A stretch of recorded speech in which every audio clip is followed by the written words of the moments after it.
Good morning. I have tried to bring out at every single period since I am in this work that the secret is individual unfoldment. In other words, no demonstration can rise higher than the source from which it emanates. And what is the source? So far as you are concerned, it's your consciousness. No demonstration can ever rise higher than your consciousness. Now, if you attain the consciousness of Christ as the source, substance, and activity of your experience must begin to approach infinity. If you think that your understanding or your wisdom or your strength is responsible, then in that degree must your demonstration be finite. Do you see that? Now, we have Jesus and 12 disciples. Who was the best healer? God, Jesus. Why should he have been the best healer? Now answer me on that. They all had the same teaching because he gave it to them. Now why should he have been the best healer? Did God respect him any more than the 12 disciples? No. He attained a higher degree of Christ awareness than they. Of the disciples, who do we look upon as the best or greatest or most in achievement? John, Peter. They stand out above the other 10. Why? They all had the same teaching. They all had the same teacher. They all had the same 3 years. Well, it was their individual demonstration. Now, 30 years later, along comes Paul. And Paul is undoubtedly greater than any of those who were actually physically present with the Master. Do you see that?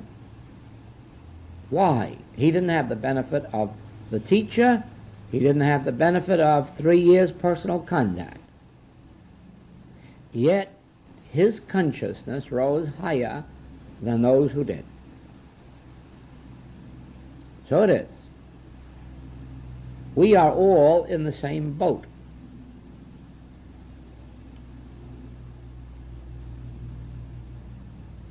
If it is possible for this activity to flourish wherever I have been with it, as you have seen it in several cities, and as you know about it in these foreign lands, then it is possible for, if not that same full degree, for a great measure of that degree, to come to any one student. Because any one student would, to begin with, be responsible only for their little local activity, community, or city. But if they developed a success in their community or city, they would certainly soon have a state. And if a state, then 3 states. Do you see what I'm getting at? Because nothing can limit the state of consciousness that realizes the activity of Christ. Now,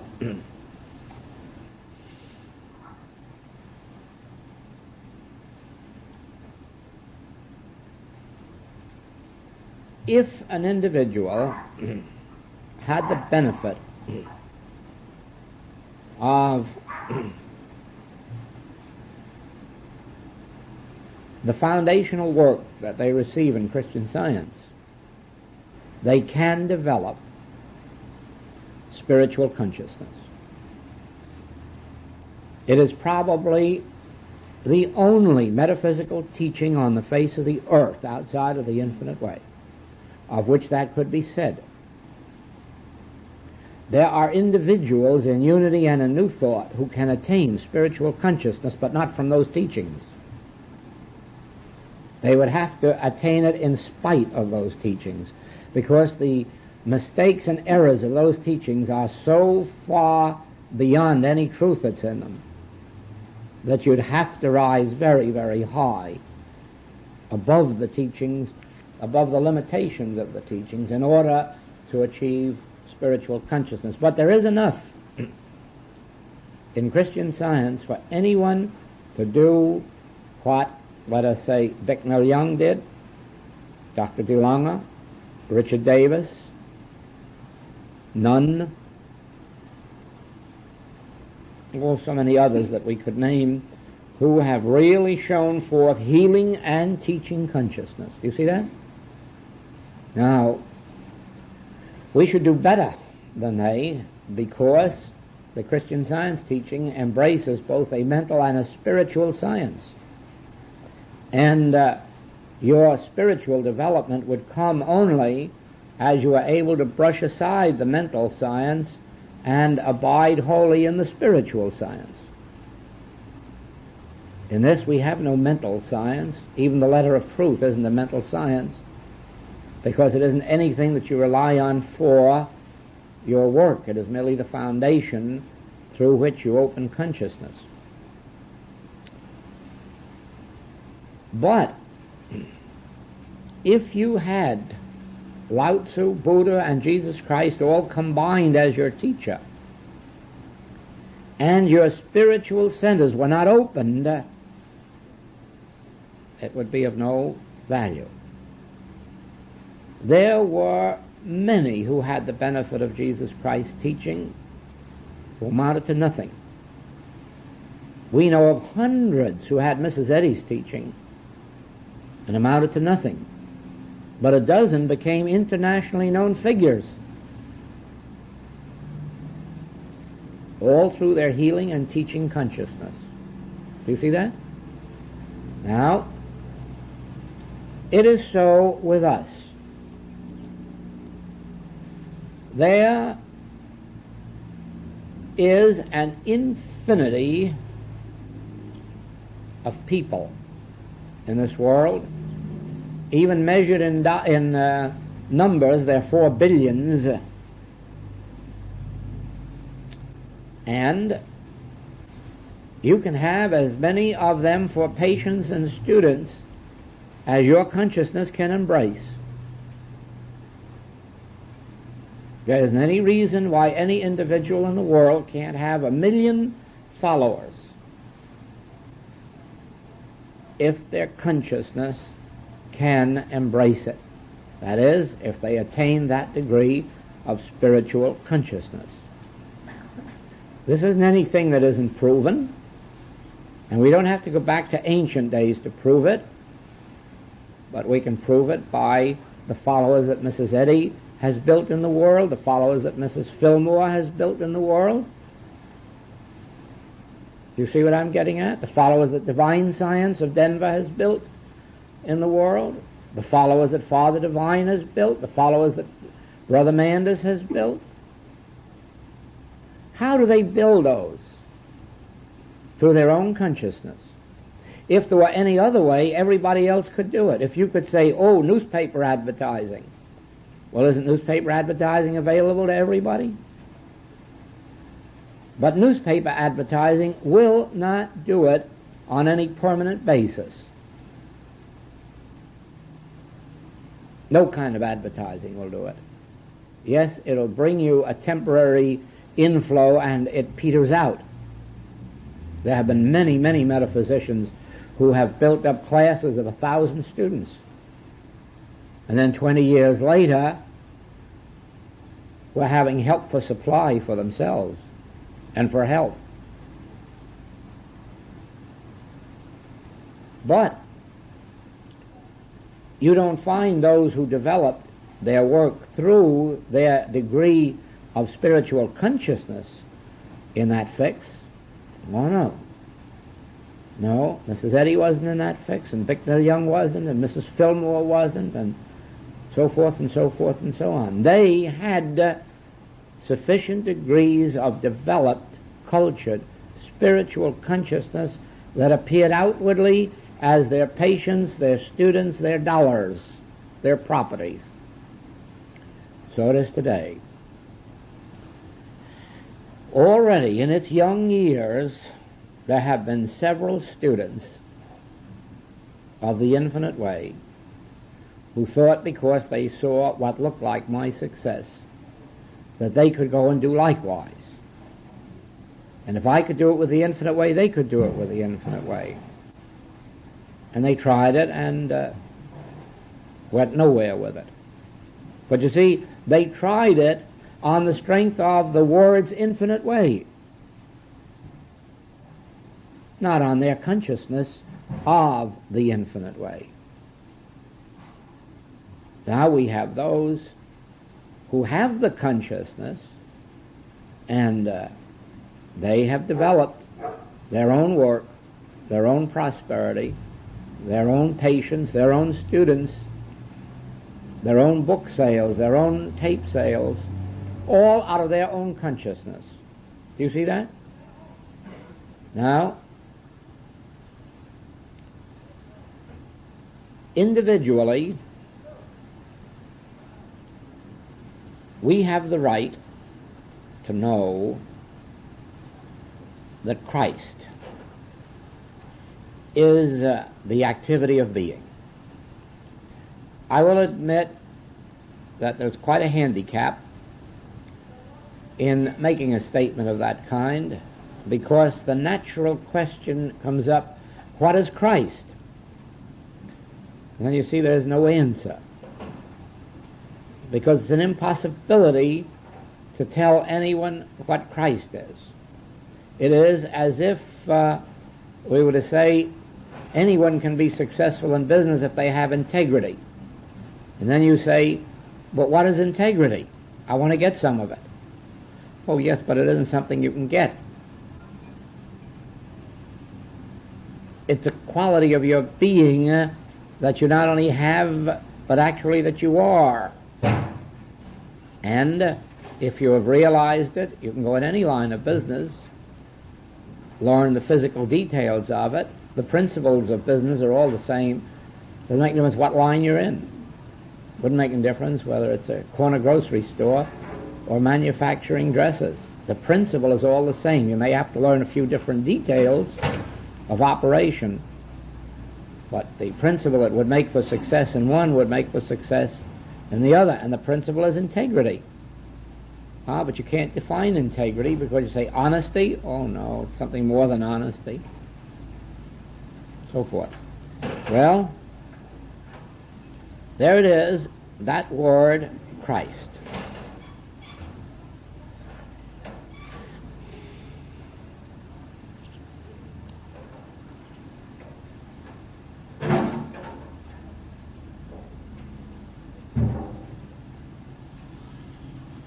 Christ is invisible.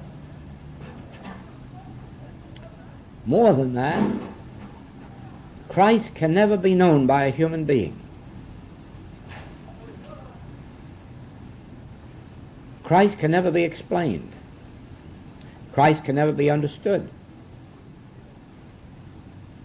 It is completely outside the grasp of human awareness. And yet, it is as real as our very presence in this room. Sometimes, when you bring yourself to an actual state of frustration, that is when you are at the very place of Christ realization. If only we can rise to a high enough degree of frustration in trying to understand Christ and having it evade us, and finally get to the point of, I know I can't know it, I don't know it, I can't grasp it, it's beyond me. And if you can just keep that up until you've completely nothingized yourself, then in that moment of the complete frustration, the Christ makes itself known to us. But you'd be as hopeless in trying to explain it to anyone as I am hopeless this minute, because it is beyond the human grasp. I couldn't any more tell it than I could know it, but I can experience it, and I can rely on it. I remember when I first came over to Hawaii, I used to marvel at the people who could lie on top of the water and just leisurely take a stroke that way. Leisurely, and they wouldn't sink. But me, if I didn't keep doing this, I sank. I had to depend on myself, and they depended on something that I know that not one of them was ever able to understand or describe or define. All they know is that they could just reach out, and they stayed on top of the water. Isn't that a miracle? It still is to me, because I still can't get a slow emotion as swimmers can, because they do not depend on this motion of the arm to keep them up. There is something that holds their body up, and they only use the motion of the arm to propel themselves. But not me. I have to propel myself and keep myself on top of the water with it. And that is only because I haven't the swimmer's Christ. And it's really so. They have a faculty. I've seen Emma, she can lie face down on the water and never move hands or feet and stay right on top of the water. I've seen her do it for minutes and minutes and minutes at a time, all the way out to the reef and back. What's her name used to do it too, Hardy. But I haven't achieved that. I have to keep moving. In other words, there is a reliance on myself. But somehow in this work, I never have to rely on myself, physically or mentally. I have that knack, or divine grace, of being able to rest. I can just rest. To me, it's almost like a cloud back here that I rest in. And then everything seems to take place in the outer world. It just takes form and appears before my eyes without any physical or mental effort. That is the Christ. That is the activity of the invisible. And I see other people, oh, they're so busy with the movements of their mind, and sometimes even with physical movements, trying to get somewhere in this work. You can't get anywhere at all except go backwards. It's in the ability to take no thought for your life, what you shall eat or what you shall drink. But the thing that gives you that ability is whatever that Christ is. Now, as an individual attains it, it seems that out of nowhere somebody comes and asks for help. And another somebody and another somebody, and somebody else asks for instruction and so forth, and all of a sudden an activity has built up around that individual. Now, of course, the day will come when this will go on in the world without the name infinite way, without Christian Science. Because one of these days people will be ready to understand that this isn't something that somebody owns or discovers or can transmit. That it is an activity of Christ in individual consciousness, and so they'll just be able to go out to their neighbors who say, what is this you've got? And just say, well, it's a spiritual influence. Well, where do you learn about it, or you don't learn about it? You don't learn about it. Well, what book do you don't read a book. Well, what do? Well, you might as well wake up and begin to believe there's a God. And then they'll be shocked. They thought they did believe it. Oh, no, you've never believed in God. You've never relied on God 1 minute of your life. You may have prayed to God and hoped something would happen, She never really sat back and waited for it to happen. And then as they commenced to understand that actually they haven't believed in God, haven't really believed that there was a God that would maintain and sustain them unto eternity without worry, fear, doubt,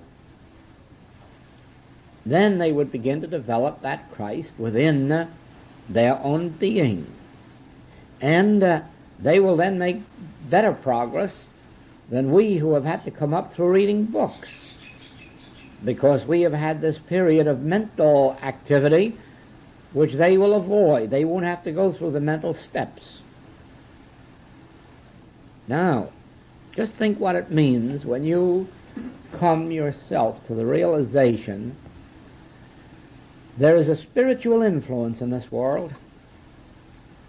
It has nothing to do with anybody's teaching. It has nothing to do with anybody's religion. It has nothing to do with anybody's books. Let's forget books. Let's forget teachers. Let's forget everything in this world except that I am sitting in this chair and that I am not satisfied with my world as it is. And so I start asking myself the question, is there an answer? Is there an answer to this thing of life?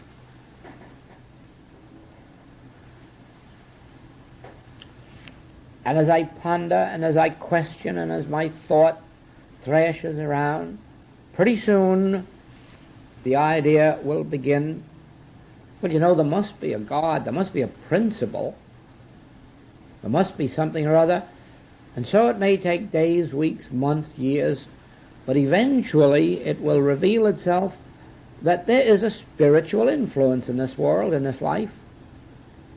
Something that existed before there was a world. Something that existed before there was an individual. Then you realize, why, yes, and it is that spiritual influence that is responsible for my being on earth. I didn't bring myself here, and I know enough now to know that parents can't create children. There is a spiritual influence that acts even upon seeds. Where is that spiritual influence? And it naturally follows that it's right where I am. Since it produced me, placed me here, it must be here where I am. Knowing Scripture, of course, that brings us right back to the fact the kingdom of God is within you. Certainly, this spiritual influence, this spiritual presence, this spiritual power is right where I am. Well, my body can't know about it because my body hasn't any knowing faculties. My feet can't know about it, my head can't know about it, the brain can't know about it, but I can know about it. Oh, then it must be within range of my I-ness, my consciousness, my awareness. Then this spiritual power must be within range of my own awareness. I can become aware of it. I can know it. It is within range of my knowledge, my awareness, my consciousness, my being. Therefore, it is where I am. And again, having read a little bit, we remember the poet who said, closer than breathing, nearer than hands and feet. And we say, well, there's two fellows that knew that, Jesus and a poet.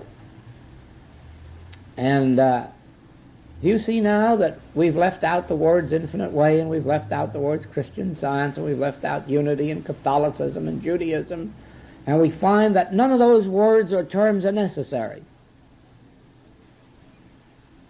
That actually, whatever there is of a principle is a spiritual influence, and that it's within my own being. It isn't white, it isn't black, it isn't Oriental, it isn't Occidental, it isn't Jewish, it isn't Christian, it isn't Mohammedan. You see? Here you come to that place, not of tolerance. No, you've gone beyond tolerance now.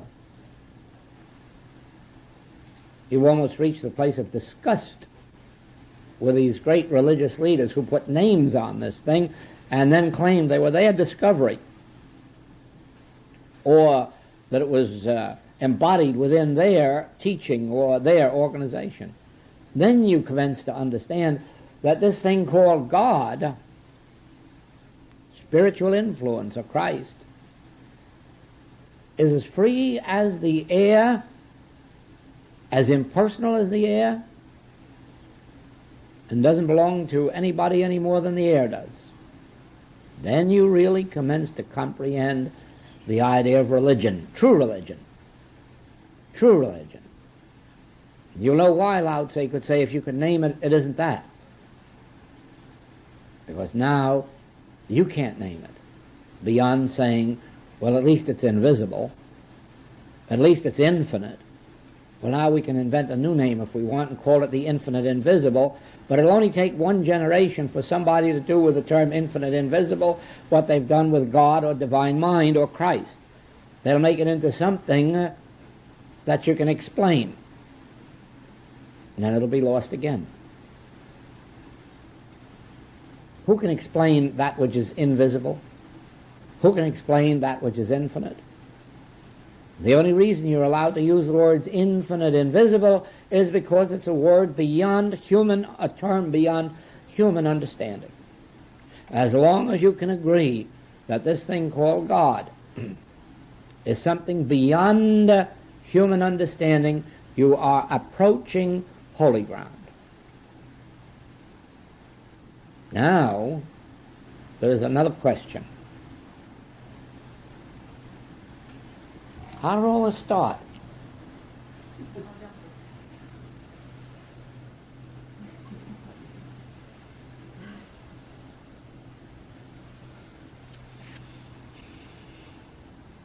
We have come to a point where we agree that there is a spiritual influence, a creative influence. Just through reasoning we can go on and declare that if it created, it must also maintain and sustain, otherwise it wouldn't be infinite. But the thought comes, if that's true, if there is a spiritual influence, and it is within me, or close to me, or within range of my own individual awareness, my own comprehension, certainly I've missed the point somewhere, because I haven't had consciously available to me any spiritual impulse. I have had to work for a living. I have had to use sweat, toil, labor, worry, thought, anxious thought, fearful thought, doubtful thought. And none of that is indicative of this, of which it is said, is not by might nor by power, but by my spirit. And then the question naturally arises, how do I avail myself of it? How do I bring myself into the experience, or how do I bring it into my experience? Let us acknowledge now that there is an it. Let us acknowledge that we do not know its nature, but we do know its effects. The effects appear as harmonious creation, harmonious experience, harmonious body or harmonious being, harmonious activity or harmonious relationships. Let us acknowledge that even though we do not know the nature of the infinite invisible, at least we know its effects, and that having studied the lives of many, we also know that those who actually contacted it found peace. They may not have found the kind of life that metaphysicians are looking for.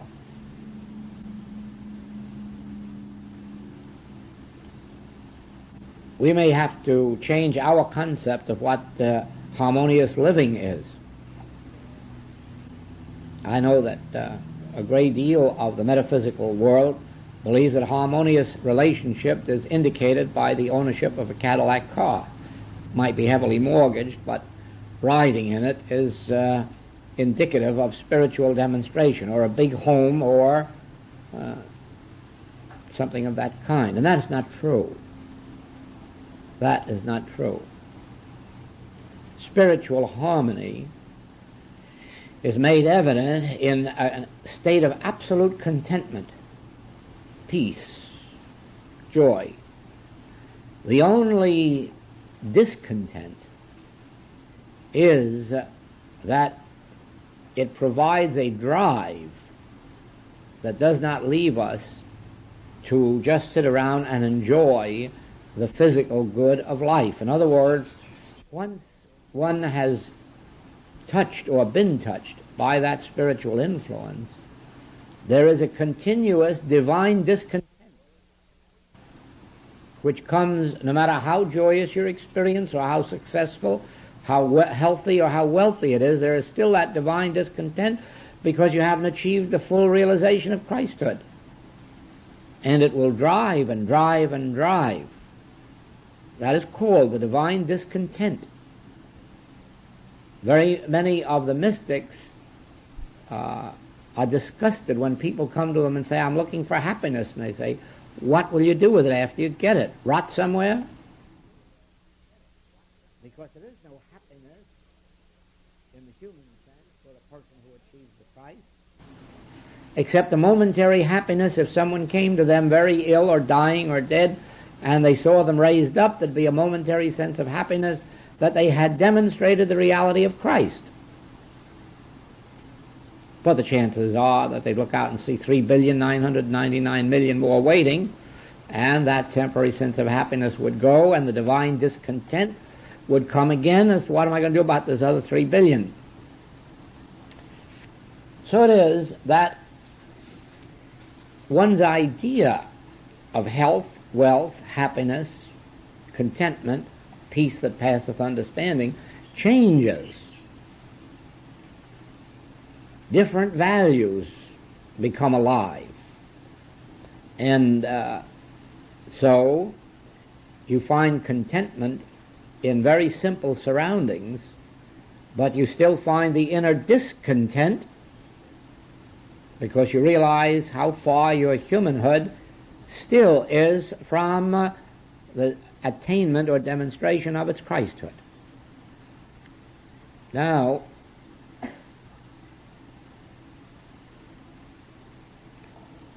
this has nothing to do with the neighbor sitting next to you in class or in church. This has nothing to do with the membership. It is so individual that you may go from this moment and attain the most wonderful experience imaginable on earth, while your very next door neighbor or seat person goes on to utter failure, ill health, and so forth. And you say, how could it have been with the same teaching and the same teacher? It had nothing to do with teaching or teacher.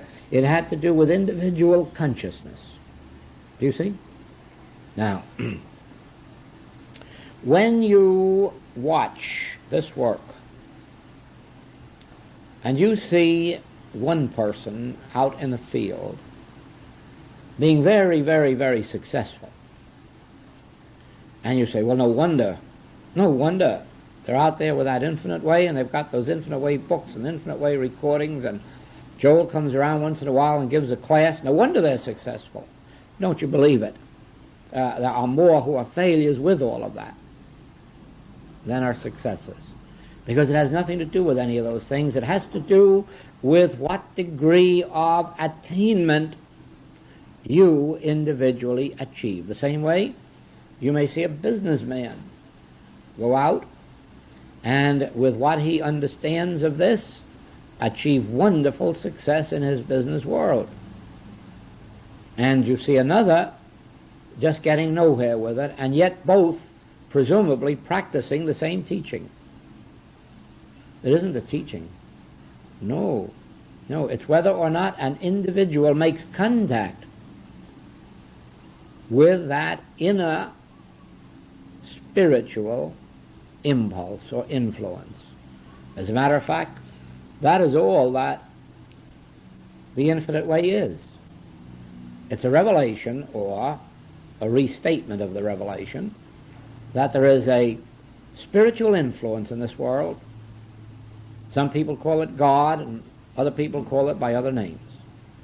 But there is a spiritual, a divine influence, and it is available to individuals.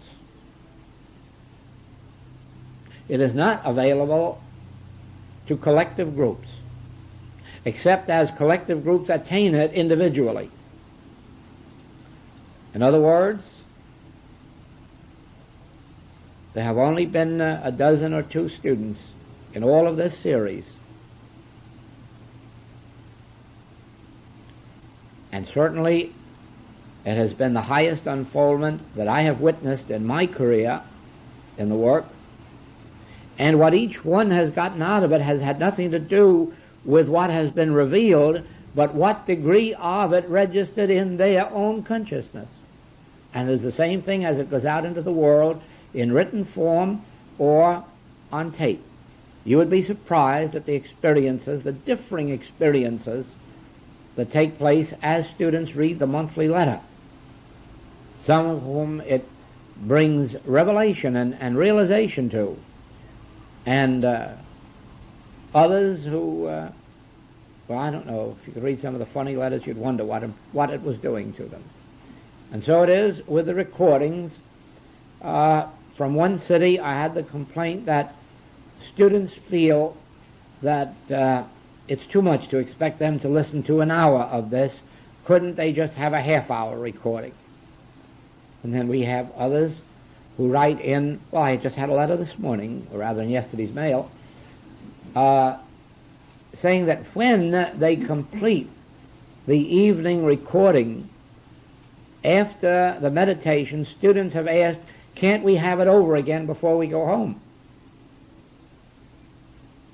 Do you see what I'm getting at? That regardless of what the message is, the actual result is what takes place with it or through it in your individual consciousness. And of course, the miracle word is Christ.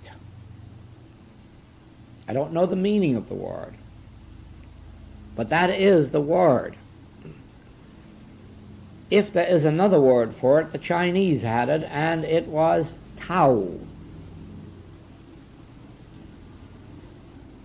If there is another word, both the Hindus and the Japanese have a word for it, Darshan.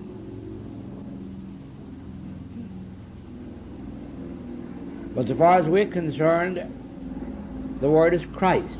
It's just as meaningless, though, as Tao or Darshan. There's no way to define them. It's a mistake to hook it up with an individual of one particular name, because it is an invisible something that is not the property of any individual, but it is the faculty of any and every individual who can attain it, realize it.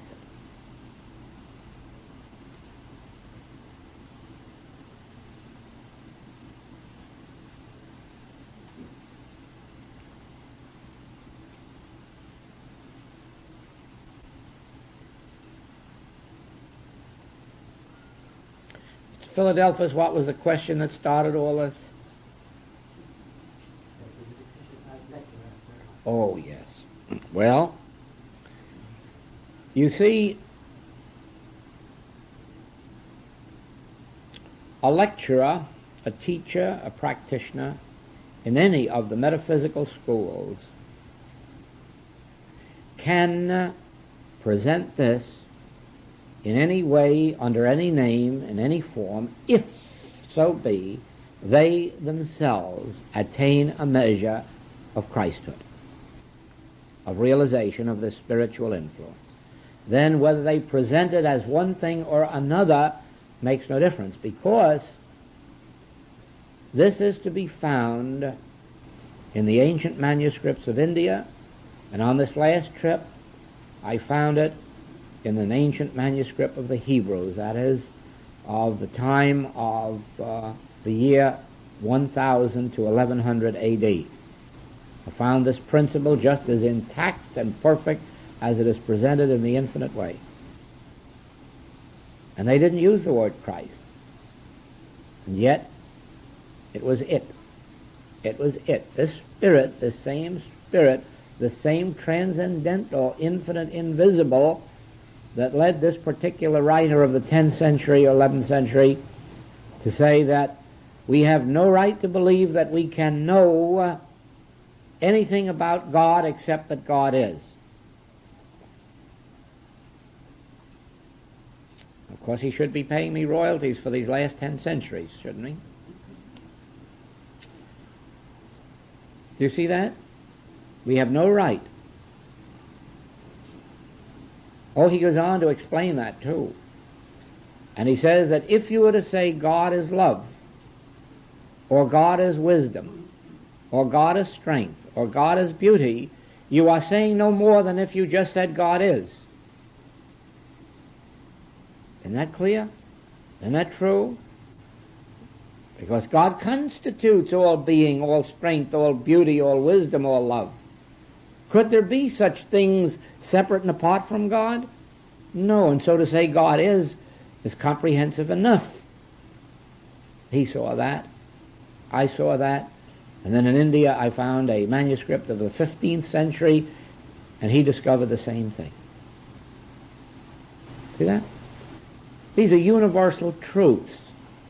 And the tragedy is when some religion says, that's a teaching of our religion and proves that we are correct. Nonsense. That isn't a teaching of any religion. That is merely a teaching. Actually, it's a truth. But it's as universal a truth as the sun up in the sky, or the moon, or the stars, and just as available to any individual who will open their inner eye or inner ear. Christ is yours, Christ is mine. Christ is, and Christ is a state of divine being, an essence, presence, power, that is a joy, a beauty, and it comes into active expression in proportion as our thought ceases, in proportion as we develop an inner sense of receptivity. It is exactly the same idea as if, for instance, we were composers. And we want to bring forth a new melody. Well, I suppose the good composers never want to bring forth a good melody. The good melody just begins to permeate their consciousness and they write it down. But let us suppose that we aren't one of the good ones and we do want to bring forth one. How are we going to do it? We're going to do it by closing our eyes and opening our ear. And just sitting there waiting and waiting and waiting and waiting. And if we just wait long enough, and if we go deeply enough into the center of our being, the melody will flow. Why?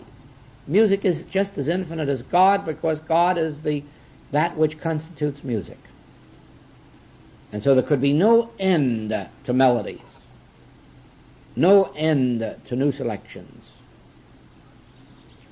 All we have to do is go deep enough where we're not hearing other composers' music, not being influenced by outer sounds, and then we will hear such melodies as the human ear has never heard before, because there are deeper melodies awaiting recognition, deeper ones than Mozart ever heard, or Chopin, or Wagner.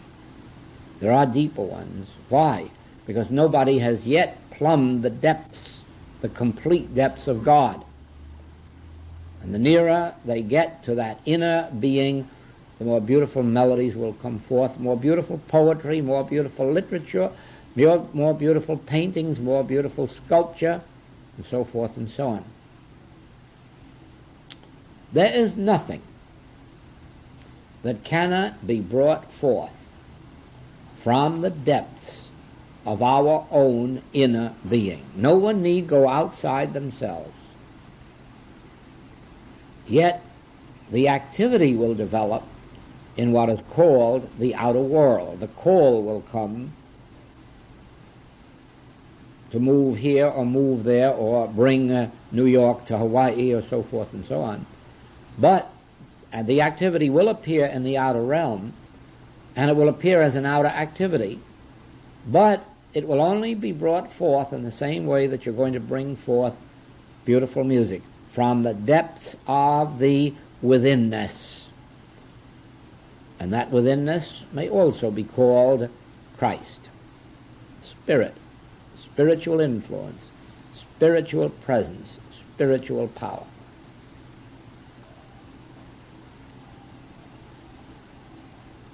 Anything that is in the mind of God can be brought forth through man,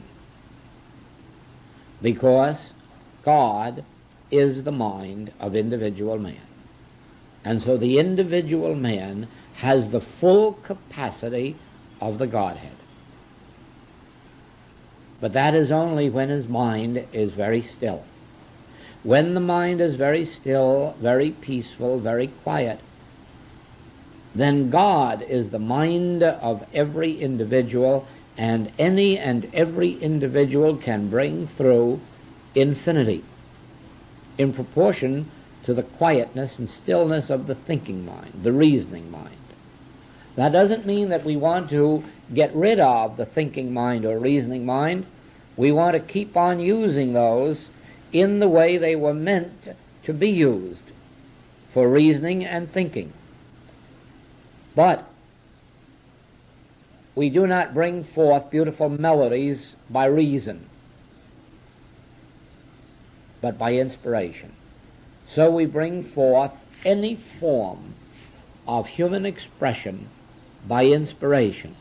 We may then use the thinking, reasoning mind to work out the details of human activity. But first, we must receive the inspiration from the soul. In other words,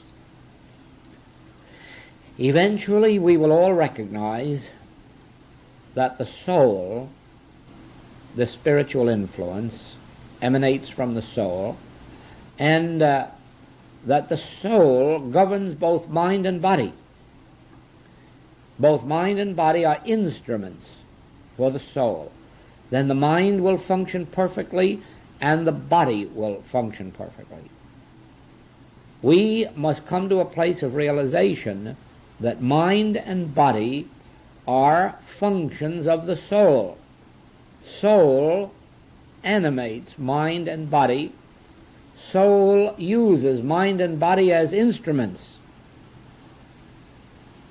Just as we use the arm and hand for writing, so does the soul use our mind and body for making itself visible and tangible in human experience, in individual experience.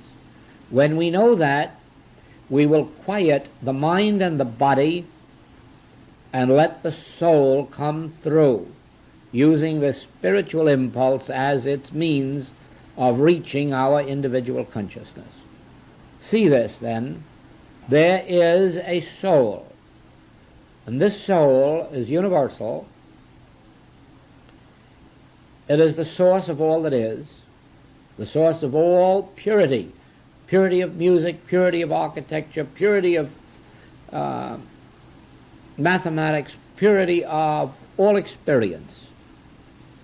And it operates through or as a spiritual influence reaching individual you and me through an inner stillness or silence, through an inner awareness, through an inner state of receptivity. Then as this soul reveals to us its beauties, its harmonies, the mind and the body take over and bring them into visible form and expression. Now that which God does is forever. And so when an inspiration comes from God, it comes through into full fruition. There is no such thing as inventing something and then not having the capital to finance it. No, there is no such thing. Not if an individual realizes that that invention was the activity of the soul, of this universal being coming through individual consciousness, then they will step aside and let the invention come through, and the financing and the advertising and the buying and the selling. So it is with any idea. There is no such thing as an unpublished book or an unpublished piece of music if an individual has received it as a divine inspiration and then realizes that the same source of inspiration is the activity of bringing it to full fruition. In other words, the activity that creates a seed is the same activity that brings it forth as a flower and then as a fruit. The activity that created a seed doesn't leave it a seed and say, well, I can't get it into a tree or into a bud or into the fruit. It brings it through into full expression. Well,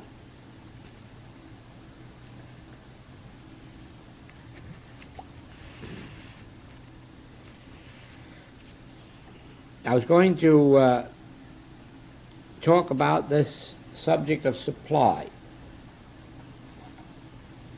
Supply and health will always be the two major subjects in all spiritual unfoldment until the realization is attained that there is neither health nor supply, that there is only the attainment of the realization of God. The moment there is the realization of God, there is no such thing as health or supply to talk about, or safety or security. Those are words that drop out of your vocabulary, because the only interest that one has is abiding in this realization of God, and all these other things take care of themselves. In other words, God appears as safety, security, the rock, the fortress, the high tower, the cloud by day, the pillar by night, the manna, the water, the wine, the bread, the meat. God appears as these, so one has no concern for these. But until such time as that realization dawns, health and supply, maybe safety and security, will be the subjects most frequently discussed. Now, the unfoldment of the infinite way differs on these subjects from that which will ordinarily be found, because the infinite way makes it very clear that prayer, or even metaphysical treatment, for things like health or supply or safety or security can never succeed. And so instead of concerning ourselves with these, we concern ourselves entirely with the prayer of spiritual realization, the meditation on, well, you might say this, that this hour was a meditation on God or the Christ. But of what value would it have been if the realization of it did not appear as safety, security, peace, joy, health, supply? So it is that if we were to spend an hour in such contemplation as we have this morning, and then found it necessary to give a treatment afterward for supply or health, we would be having supply, health, safety, security as something separate and apart from the realization of the Christ. Do you see that? But they are not something separate and apart from the realization of the Christ. The realization of the Christ constitutes peace, joy, harmony, safety, security, health, and supply.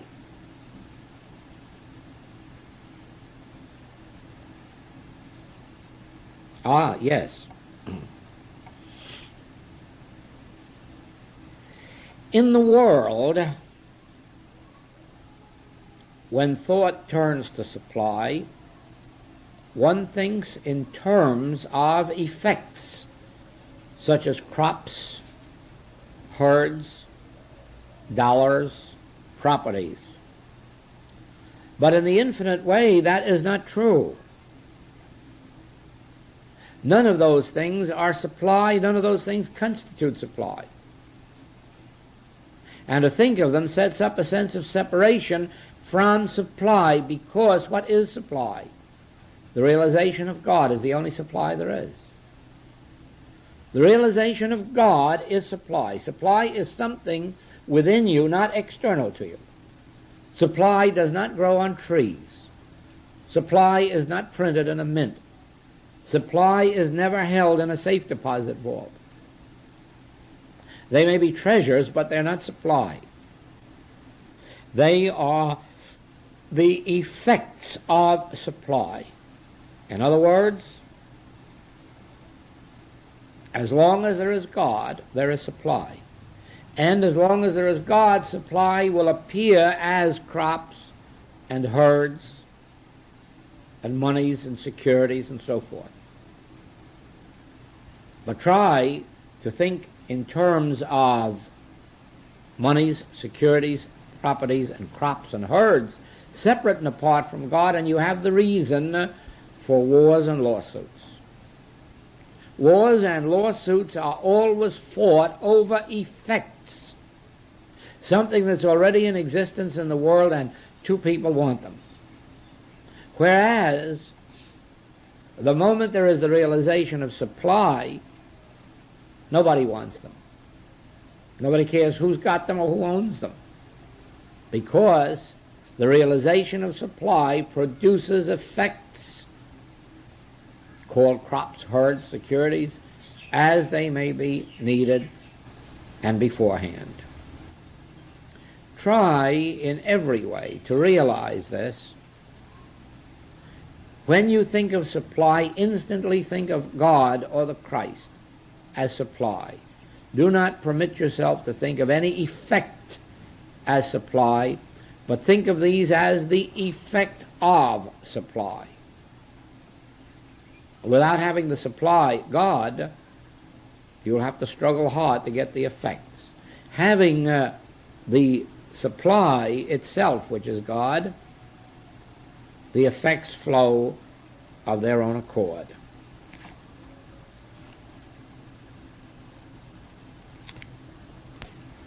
I wanted to conclude with one subject here, and that is the word sin. We are, in this work, going to be called on every day of the week to handle the subject of sin. Whether in ourselves makes no difference. If not in ourselves, certainly in others. And unless we have a spiritual approach to the subject, we will not be of much help to those who want it, or even to ourselves if we come under temptation. The handling of sin is in this wise. First, be sure that no trace of condemnation exists in your consciousness. For the simple reason that a person indulging sin is no more responsible for it than the person who has a headache or a cold. It is only one of the world's discords touching them in a different way. Therefore, to hold them in condemnation would be making it an utter impossibility to bring out healing. It is as if you were to condemn a paralytic because they couldn't walk. And that would be utter nonsense. Now, turn from the sin or the sinner in the realization that a good human is not necessarily more spiritual than a bad human. And then you will almost instantly have had a healing. The moment that you can realize within yourself that you are no more interested in a good human than in a bad human, but in the spiritual entity of an individual, in that moment you have broken the illusory power of sin, false desire, false appetite. Do you see that? Thank you.